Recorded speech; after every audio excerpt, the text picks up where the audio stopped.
প্রবাস জীবনটা আসলেই অনেক কষ্টের। যারা একা একা প্রবাসে থাকে বা মা বাবা ভাই বোন আত্মীয় স্বজন সবাইকে রেখে তাদের কষ্টটা একটু বেশি, আর যারা পরিবার নিয়ে থাকে তারা কিছুটা হলেও কষ্টটা একটু লাঘব হয়।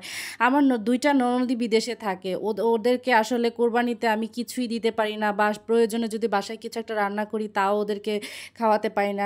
আসলে দেশে থাকলে হয়তো বা এই আফসোসটা করা লাগতো না, কারণ কিছুদিন পরপরই ওদের সাথে দেখা হতো, ওদেরকে ইচ্ছা মতো খাওয়ানো যেত। আর প্রবাসে থাকে তাই দেখা যায় বছরও একবারও চেষ্টা করলে পারা যায় না, তাই খুব খারাপ লাগে। বছরে দুইটা ঈদ পাওয়া যায়, কিন্তু সেই ঈদের সময় ওদেরকে খুব কাছে পাওয়া যায় না। আর ওদের ছোট ছোট দুইটা বাচ্চা আছে, সেই বাচ্চারা তো সবসময় দেশের ঈদ বলতে কি জিনিস ওরা সেটা বোঝেই না। মাঝে মাঝে ওর আম্মুকে জিজ্ঞেস করে আম্মু ঈদ কি জিনিস, আসলে তখন খুব খারাপ লাগে। যাই হোক, এখানে আমি মুরগির মাংসটা বসিয়ে দিয়েছি, আর মুরগির মাংসটা আমি একটু খুব ভালোভাবে কষিয়ে নিব। মুরগির মাংসটা রান্না করতে করতে আমার গরুর মাংসটা প্রায় কষানো হয়ে গিয়েছে। এরপর আমি মুরগির মাংসের মধ্যে কিছু আলু দিয়ে দিলাম, আলু দিয়ে আমি মুরগির মাংসটাকে কষিয়ে নিলাম। আমাদের ফ্যামিলি থেকে কেউ যদি আসলে ওদের কাছে যায়, আমরা সবসময় চেষ্টা করি কিছু খাবার আর অবশ্যই কিছু জামা কাপড় দিয়ে দেওয়ার জন্য, যাতে ওরা বাংলাদেশের একটু হলেও যে কালচারগুলো সেই কালচারগুলো ওরা জানতে পারে। আর বাংলাদেশ থেকে যতদূর সম্ভব যা কিছু দেওয়া যায় আমরা চেষ্টা করি সবসময় সব কিছু দিয়ে দেওয়ার জন্য।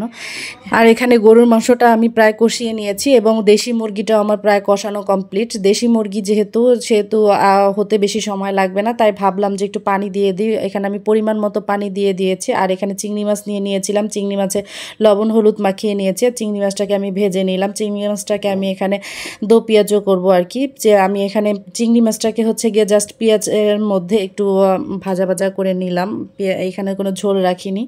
আর পেঁয়াজটাকে একটু কষিয়ে নেওয়ার পরে অল্প একটু পানি দিয়ে দিলাম, আর এই অল্প পানির মধ্যে আমার চিংড়ি মাছটা প্রায় হয়ে আসবে। আর এই চিংড়ি মাছটা খেতে অসম্ভব মজা হয়েছিল, সবগুলো রান্নাই খুব মজা হয়েছিল, সবাই বলছিল আর কি। যাই হোক, এইখানে আমি আরও একটু ডাল রান্না করে নিলাম। ডাল যেহেতু মানুষ বেশি, আমার এখানে আমার খালাতো ভাইও বিদেশ যাচ্ছিল, বাসায় আসলে অনেক মানুষ ছিল, তাই ভাবলাম একটু ভাজি রান্না করেছিলাম। আর এইদিকে হচ্ছে বিদেশে যা পাঠাবো সেগুলো হচ্ছে প্যাকিং করতেছিলাম। আর যেহেতু বিদেশে নির্দিষ্ট একটা মাপ অনুযায়ী মালামাল নিতে হয়, তাই সবগুলো মেপে মেপে দিচ্ছিলাম আর কি, যাতে এয়ারপোর্টে কোনো ঝামেলা না হয়। আর এই বক্সগুলোতে সব খাবার দিয়ে দিয়েছিলাম, এইগুলো আসলে সব খাবারের জিনিস। এরপর সব রেডি হয়ে আমরা এয়ারপোর্টের দিকে রওনা হলাম। আর এয়ারপোর্টের রাস্তাগুলো এত সুন্দর ছিল। এয়ারপোর্টের রাস্তা, এরপরে ঢাকা ক্যান্টনমেন্টের কাছাকাছি আমরা প্রায় চলে এসেছিলাম। আর উপর থেকে ঢাকা ক্যান্টনমেন্টটা দেখতে অনেক সুন্দর লাগছিল। আসলে আমি ছোটোবেলা থেকে ক্যান্টনমেন্টে মানুষ হয়েছি, আমার বাবা সেনাবাহিনীতে চাকরি করতো। এরপরে আমার বিভিন্ন ক্যান্টনমেন্টে থাকা হয়েছে, এই জন্য আমি জানি ক্যান্টনমেন্টের পরিবেশটা অনেক সুন্দর হয়। আর এখানে রাস্তাগুলো অনেক সুন্দর ছিল।